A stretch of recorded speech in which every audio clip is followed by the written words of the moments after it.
ये कहानी है गौतम बुद्ध और एक दुखी भिखारी के बीच की, जिससे जीवन का बहुत अच्छा ज्ञान मिलता है। एक बार महात्मा बुद्ध एक गांव में अपने शिष्यों सहित घने पेड़ की छांव में बैठे थे। आसपास के गांव के बहुत से लोग अपनी अपनी मानसिक परेशानियां लेकर महात्मा बुद्ध के पास आ रहे थे। महात्मा बुद्ध उन सब की मानसिक परेशानियों का समाधान देते। सब लोग खुशी खुशी अपनी समस्याओं का समाधान पाकर वहां से लौट रहे थे। वहीं से कुछ दूर बैठा एक दुखी भिखारी खुद की किस्मत को कोसता हुआ बुद्ध के पास जाने वाले लोगों को देखकर ये सोचने लगा कि अभी कुछ देर पहले तो ये लोग दुखी मन से मुंह लटकाए उन महात्मा के पास गए थे, और अब इतना खुश होकर कैसे वापस लौट रहे हैं। आखिर माजरा क्या है? ज़रा मैं भी जाकर देखूं कि वो महात्मा ऐसा कौन सा खजाना बांट रहे हैं इन लोगों को, जो इनके चेहरे खुशी से लाल हो गए।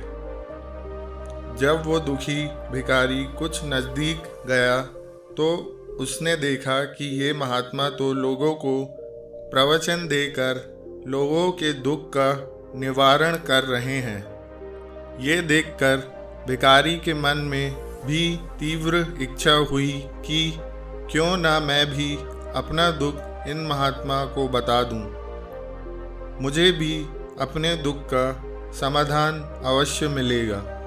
बस फिर क्या था, समाधान पाने की लालसा लिए भिखारी महात्मा बुद्ध के सामने पहुंचा और हाथ जोड़कर प्रणाम करते हुए बोला, हे महात्मा बुद्ध, मैं भी लोगों की मदद करना चाहता हूँ। मेरा बहुत इच्छा है कि मैं लोगों की मदद करूँ, लेकिन मैं मदद कैसे करूँ? मैं तो बहुत गरीब हूँ, ना तो मेरे पास धन है, ना ही कोई वस्तु जिससे मैं किसी की मदद कर सकूं। मैं चाहकर भी किसी की मदद नहीं कर सकता। मुझे भगवान ने इतना गरीब क्यों बनाया? हे महात्मा, मुझ पर कुछ कृपा करो। इतना बोलते हुए भिखारी रोने लगा। महात्मा बुद्ध बोले, तुम बहुत अज्ञानी हो, क्योंकि तुम अब तक इस भ्रम में जी रहे हो कि तुम्हारे पास कुछ नहीं, जबकि दूसरों को कुछ देने के लिए तुम्हारे पास बहुत कुछ है। तुम बिना धन और वस्तु के भी दूसरों की मदद कर सकते हो। तुम्हारे पास जुबान है, जिससे तुम मीठे शब्द बोलकर किसी के दुखी चेहरे पर मुस्कान ला सकते हो। इन्हीं शब्दों की ताकत से तुम किसी के भी मन से सकारात्मक विचारधारा के बीज बोकर उनको गलत रास्ते पर जाने से रोक सकते हो। तुम्हारे पास 2 हाथ हैं, जिससे तुम किसी भी कमज़ोर और लाचार की मदद कर सकते हो। तुम्हारे पास 2 आँख हैं, जिससे तुम किसी अंधे को रास्ता दिखा सकते हो। तुम किसी के लिए दुआ कर सकते हो सकता है तुम्हारी दुआ से किसी के बिगड़े काम फिर से बन जाएं। तुम किसी के अच्छी सेहत की कामना कर सकते हो, लेकिन अज्ञानतावश तुम अब तक इस बात को समझ नहीं पाए और इस भ्रम में अब तक जीते रहे कि तुम्हारे पास मदद करने के लिए कुछ नहीं। किसी की मदद करने के लिए धन और वस्तु का होना अनिवार्य नहीं है। बिना धन और वस्तु के भी हम कई प्रकार से लोगों की मदद कर सकते हैं।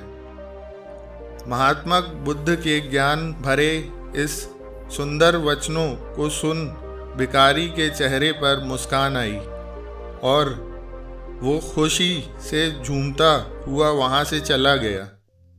तो दोस्तों, महात्मा बुद्ध के इन बातों से कितनी सुंदर ज्ञान जानने को मिली।